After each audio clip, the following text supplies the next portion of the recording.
ini adalah cerai. Perkawinan itu bukan mencari bahagia, bukan. Perkawinan adalah tempat kita untuk apa? Mengabdikan diri satu sama lain. Dan pengabdian itulah yang akan membawakan kebahagiaan bagi pasangan. Jadi bukan kebahagiaan dulu yang dicari, bukan. Do something to your spouse and you will get the happiness. Yang artinya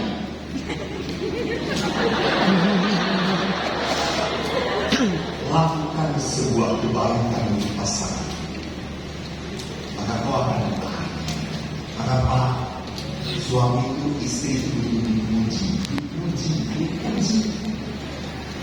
Walaupun memang gak jelaskan apa yang harus dipuji. Saya diajak oleh seorang bapak mau kondangan resepsi. Lalu si bapaknya datang ke pasuran cuma sendirian. Loh Pak, ibu nggak ikut? Ikut mana? Masih dandan. Kita akan jemput lagi Romo. Oh oke. Dari pasuran ke rumahnya setengah jam, balik lagi setengah jam. Berarti kan 1 jam. Si ibu belum datang ya. Belum ada. Terus bapaknya, Pak udah belum Romo belum sama sini. Coba panggil. Mak, Romo udah datang. Itu si ibu dari kamar langsung dia suruh nunggu. Ya Allah, Romo aja dari kamar dan pas keluar saya dengan suaminya sama. Apa? Jelek ya? Lalu jawab,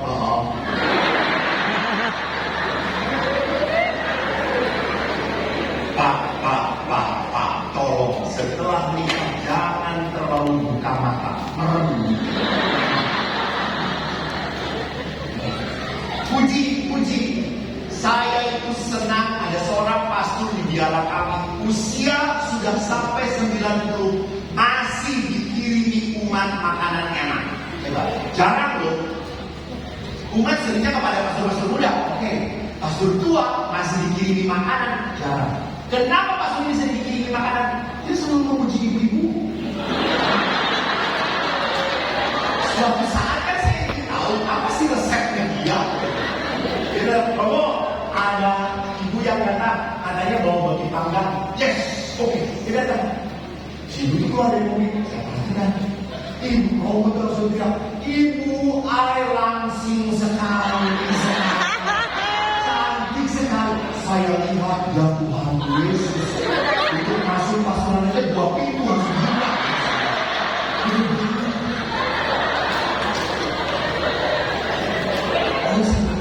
Pastor leher. Lalu setelah ibu itu datang ngobrol sedikit, ibu itu pergi. Pastor itu bawa. Lalu saya berkata, Romo sudah tua, jangan banyak bohong, dosa. Lalu saya berkata, apa dosaku? Itu ibu-ibu segendut itu dikatakan langsing. Karena langsingnya. Lalu si Romo itu berkata, kamu nggak tahu ya. Saya mau langsing pada saat saya nggak pakai kacamata. Kacamata kan ke bawah, udah ngeblur. Itu Pak resepnya Pak. Jangan terlalu melihat istri jelas-jelas. Bohongi sedikit. Jadi perhatikan, kadang-kadang juga Pak, jangan pernah. Ini adalah sebuah tabu. Ngomong istri Anda gendut, jangan pernah. Itu sakit hati. Dan walaupun gendut, jangan dikatakan gendut. Katakan terberkati.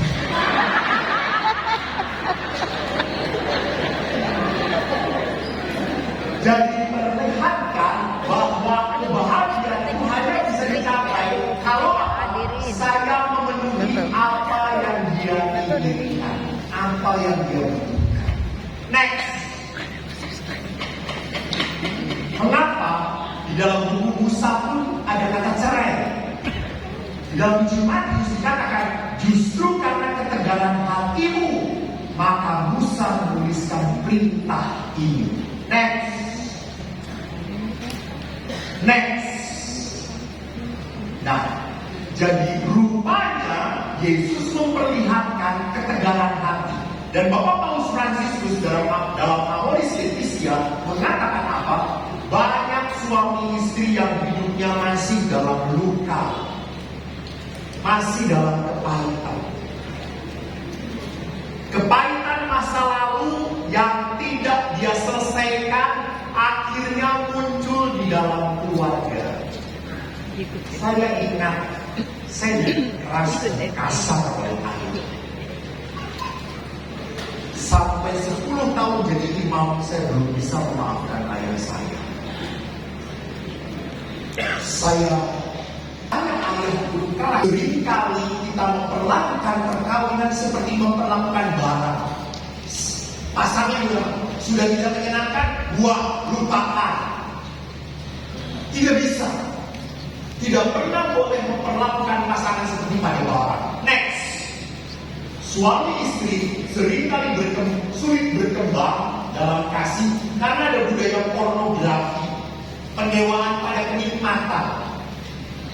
Jadi hubungan seksualitas bukan menjadi hubungan cinta lagi. Hubungan seksualitas menjadi hubungan yang apa? Hubungan yang terpaksa. Bapak Ibu, ada kok saya tiba-tiba baca buku bagus banget. Ada godaan bagi orang yang tidak menikah adalah apa? Untuk berhubungan seksual dengan wanita. Godaan yang tidak menikah. Sedangkan godaan bagi yang menikah adalah apa? Untuk tidak berhubungan seksual dengan pasangannya. Maka tidak aneh, baru perkawinan 15-10 tahun sudah tidak mau hubungan seksual lagi.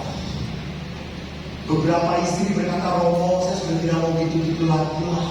Anak sudah ada, sudah cukup. Terus suami bagaimana, Bu? Suruh saya jadikan pastor aja ya. Kita tidak terima barang second.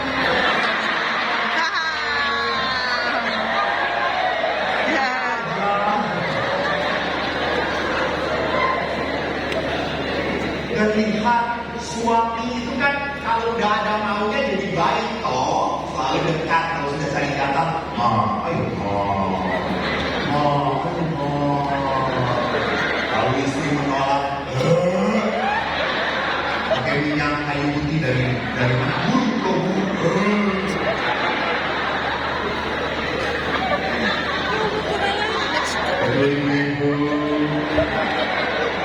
Mencoba untuk menghindar selalu, tapi suami ayo masuk angin.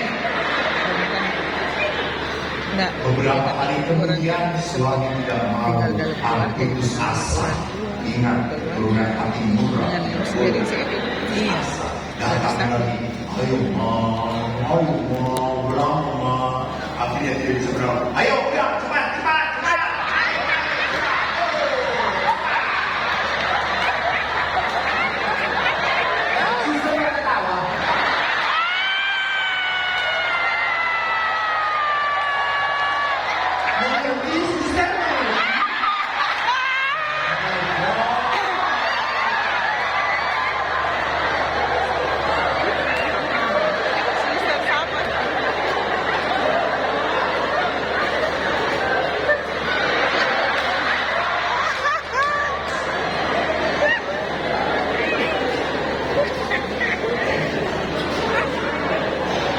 Jadi kita lupa bahwa dalam hubungan seksualitas bukan kenikmatan, bukan yang dicari. Kenikmatan itu nilai plus. Dalam hubungan seksualitas itu adalah kesucian. Anda menyatu sebagai suami istri. Tapi tolong ya, karena ada seorang istri yang mentafsirkan kata-kata saya salah. Apa kata Romo? Seksualitas itu suci. Maka sebelumnya kita harus saling dulu.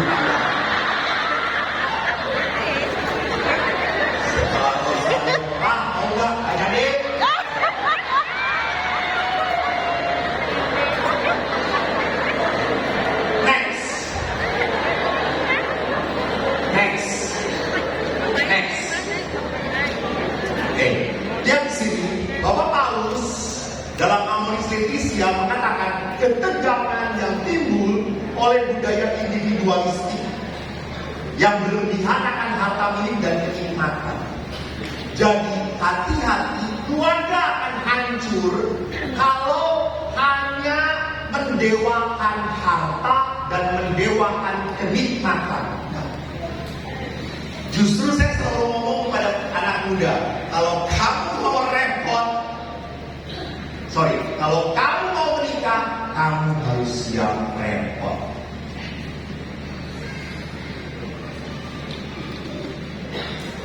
Di dalam pernikahan, kau akan dituntut banyak pengorbanan. Karena apa? Saling menyesuaikan. Saya pernah bertemu reunian dengan teman-teman SMP. Mereka kagum kepada saya. Oh, kamu kok beda ya dengan kita? Kamu kok kelihatan masih muda ya? Apa resepnya? Jangan kawin.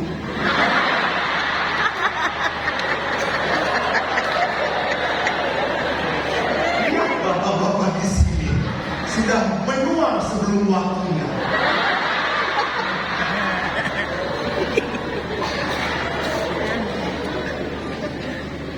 Bapak, saya tanya Pak. Baik Bapak. Enggak, Bapak aja. Kalau suami istri pernah bertengkar tidak? Oh sering. Oke, sering bertengkar. Siapa yang harus minta maaf kalau bertengkar? Ibu, menurut ibu siapa harus minta maaf? Suami. Siapa yang harus minta maaf? Suami. Suami. Siapa yang harus minta maaf? Waktu bertengkar.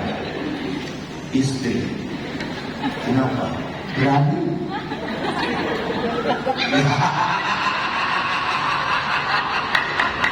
Siapa yang harus minta maaf? Istri. Berani? Ya.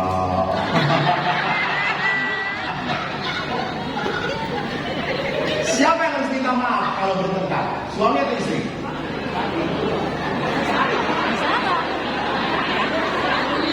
Dua-duanya saling memaafkan. Emang bisa terjadi kalau sudah bertengkar? Kalau sudah bertengkar, kita selalu menyalahkan kamu yang salah, kamu yang salah. Betul atau tidak? Pak, kenapa suami yang harus minta maaf? Bukan suami yang salah. Orang yang minta maaf duluan adalah orang yang punya Yesus dalam hati. Kenapa suami ibu mau minta maaf pada ibu? Apa banyak berkorban? Karena dia nanti masuk surga dilayani hidup bidadari.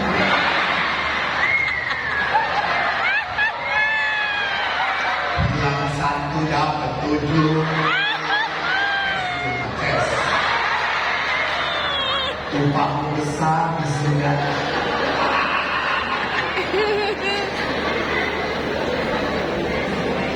Jadi perhatikan bahwa Bapak Paulus mengingatkan tidak ada dalam keluarga yang harus menang duluan. You must have Christ inside. Kau harus punya Yesus dalam hati. Maka bagaimana keluarga yang dituntun oleh Roh Kudus? Mari next. Ya, Bapak Paulus mengingatkan kembali tidak ada keluarga yang sempurna. Tidak ada suami sempurna, tidak ada istri sempurna, tidak ada anak-anak yang sempurna. Semua saling mengeluh satu dengan yang lain. Maka next, saya mau mengingatkan apa yang dikatakan Paulus kepada umat di Filipi. Bersukacitalah supaya damai sejahtera yang Allah yang melampaui akal memelihara kamu. Next. Ada 5 hal yang ingin saya tunjukkan bagaimana supaya kita dituntun Roh Kudus. Pertama lihat, kalau Allah berjanji tentu ada syarat. Tuhan akan memberkati kamu. Syaratnya apa? Tuhan akan memberkati keluargamu. Syaratnya apa? Anda harus berdamai. Anda harus berdamai dengan pasangan. Allah akan memberikan sukacita dalam hatimu. Syaratnya apa? Anda harus mengampuni. Mengampuni. Jadi tidak bisa berkat Allah itu saja tanpa kita berbuat apapun. Tidak bisa. Berkat Allah mengalir kalau kita melakukan apa yang Tuhan mau, apa yang Tuhan kehendaki. Next, pertama adalah apa? Janganlah kamu khawatir tentang apapun. Lihat, kekhawatiran itu tidak masuk akal. Next, seorang bayi tidak pernah lahir dengan kekhawatiran. Ada nggak bayi lahir itu langsung khawatir besok sekolah di mana ya? Nanti suami saya siapa? Nanti jodoh saya ada nggak ya? Nah, bayi tidak ada kekhawatiran. Jadi manusia yang lahir ke dunia sebetulnya tanpa kekhawatiran. Mengapa manusia jadi khawatir? Karena pengalaman hidup dia. Maka Bapak Ibu tolonglah, di dalam kehidupan ada yang bisa dirubah, ada yang tidak bisa dirubah. Maka ada doa kerendahan hati bagus banget. Tuhan, berikan aku keberanian untuk merubah hal-hal yang bisa dirubah dalam hidupku. Berikan aku kerendahan hati untuk dapat menerima hal-hal yang tidak bisa dirubah dalam hidupku. Dan berikan aku kebijaksanaan